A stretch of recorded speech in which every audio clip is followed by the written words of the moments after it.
Hey there, this is Jasper. Welcome back to Castle.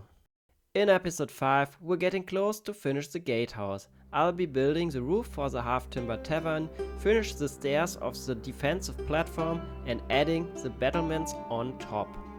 Let's jump right in. Quick note before we continue. What you're seeing here are a few clips from earlier versions of the roof for the small tavern towers. Unfortunately, the footage from that stage didn't turn out as planned.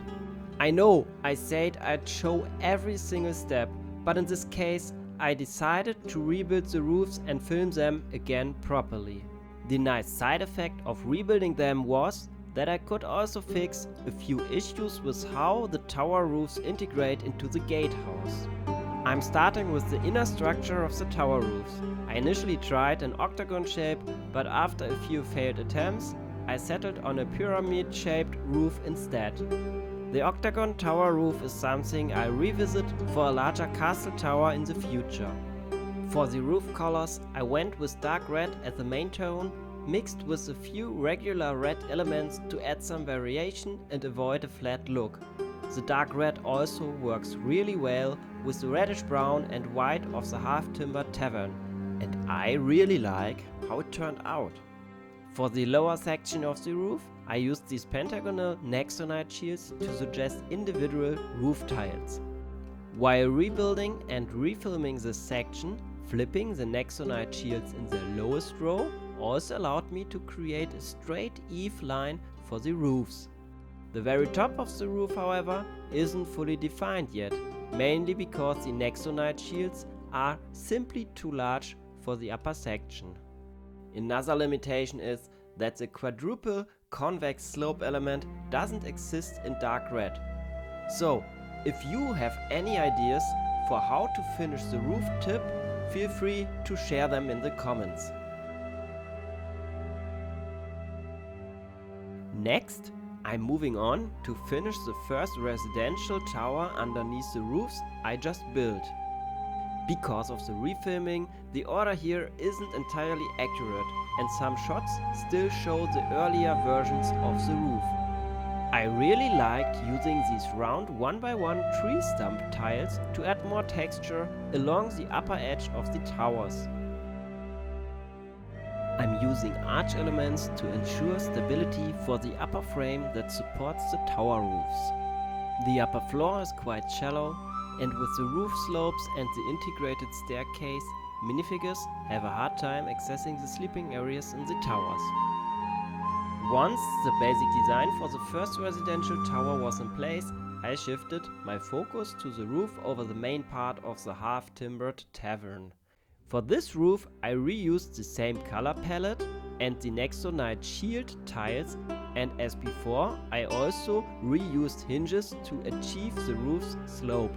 In general, I think using Nexonite shield tiles for roofs is one of the more stable LEGO roof solutions that still looks quite nice. The main challenge here was building the roof around the chimney and defining a clean transition to the rest of the gatehouse.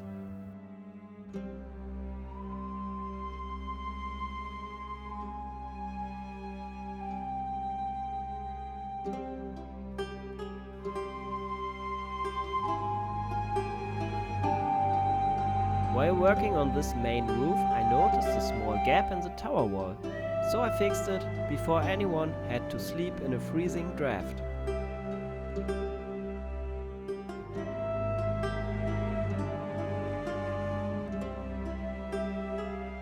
After finishing that roof, I moved on to the second residential tower, following the same general approach. Since the first floors of both towers serve as tavern sleeping rooms, this one is built as a mirrored version of the first, like a small hotel layout.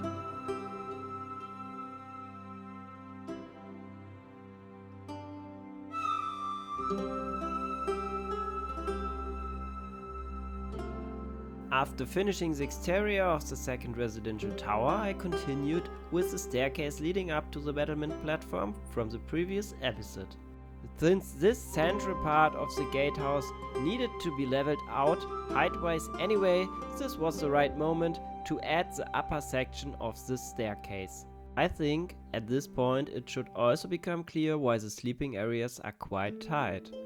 Now we can see that the staircase has to fit in here as well, and combined with that roof slopes, the passage through this section ends up being very narrow.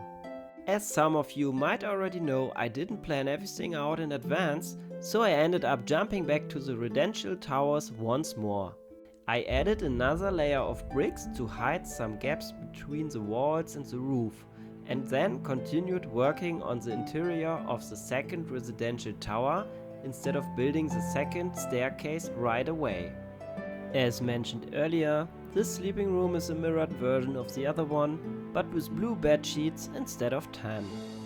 Next, I finished the wooden floor using reddish brown tiles throughout the entire tavern area, including both sleeping rooms and the main guest hall. With the finished floor in place, the interior of the tavern really starts to feel epic.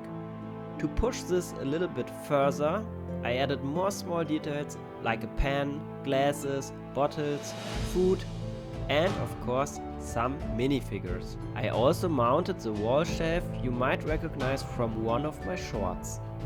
In my true chaotic fashion, I jumped back to the staircase again. Contrary to my initial approach, I decided to close off the open side that still showed these blue filler bricks and then started working on the second staircase on the opposite side. Between the two staircases, I left the entrance to the tavern's sleeping rooms. I'm still not entirely happy with the fact that these rooms are accessible from the same level that leads up to the battlement platform, but this compromise is necessary due to the space limitations. In my opinion, the use of that inverted slopes on the facade above the tavern roof really pays off, as they align perfectly with the roof and leave almost no visible gap. I'm also really happy with the small ledge created using these 2x2 modified facet bricks.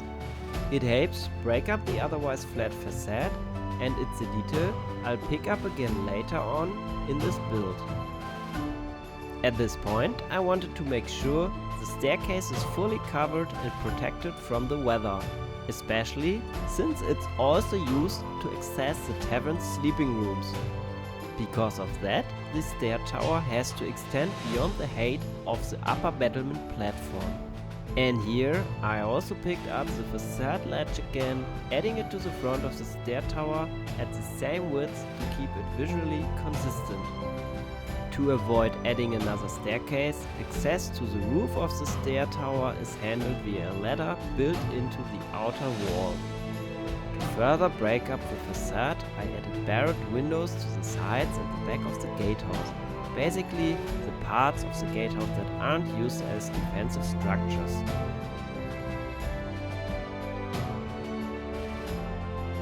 Even though I didn't build the doors in this update, I already prepared the door hinges for the stair tower leading to the battlement platform.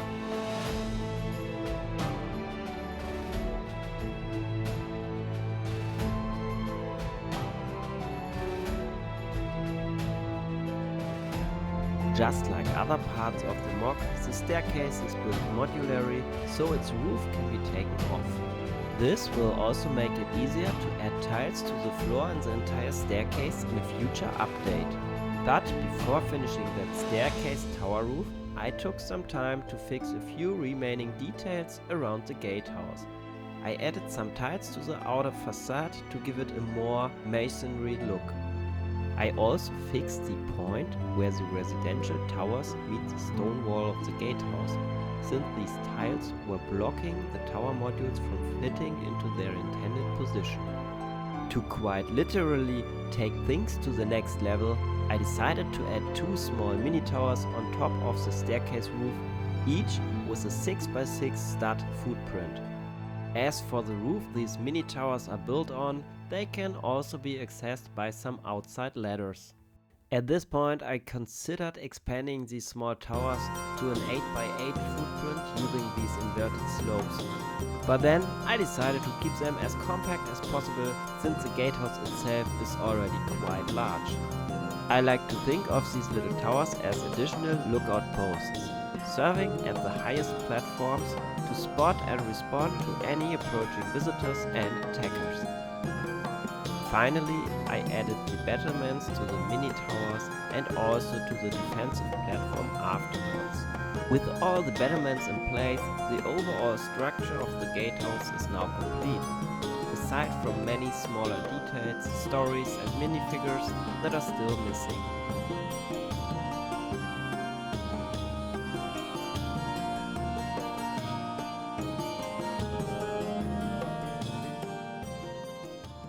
So I once again want to end this building part of the 5th update with some live footage. I really need to improve on this, especially building, talking English together. It's hard time for me. And yeah, you can already see I'm adding these flags on top of the mini towers on the gatehouse. I think they're really good up here, so they're visible from far away. Visitors, potential attackers can see this is a Black Falcon's castle, and maybe they should avoid it. Yeah, I probably will replacing them with some brick build flags that are even bigger in a future update, but for now this is all I have. That's it for this update. Thank you so much for watching. With this, the outer structure and overall design of the gatehouse are finished for now. Aside from the remaining details, this feels really like a solid milestone. In the next update, I'm planning to focus on adding the missing details, build the wall section on the left of the gatehouse, and possibly add a wooden staircase to make the gatehouse's tavern accessible from the outside. If I have time left, I might also start laying the groundwork for the next module, which I'm planning to build on the right side of the current gatehouse. In the next episode, I'll also place the gatehouse onto the landscape module for the first time and show how it sits in its surroundings. Stay tuned! If you enjoy this kind of slow and detailed castle building, I'd really appreciate your feedback, whether that's a comment, a like, or subscribing to the channel. See you in the next update.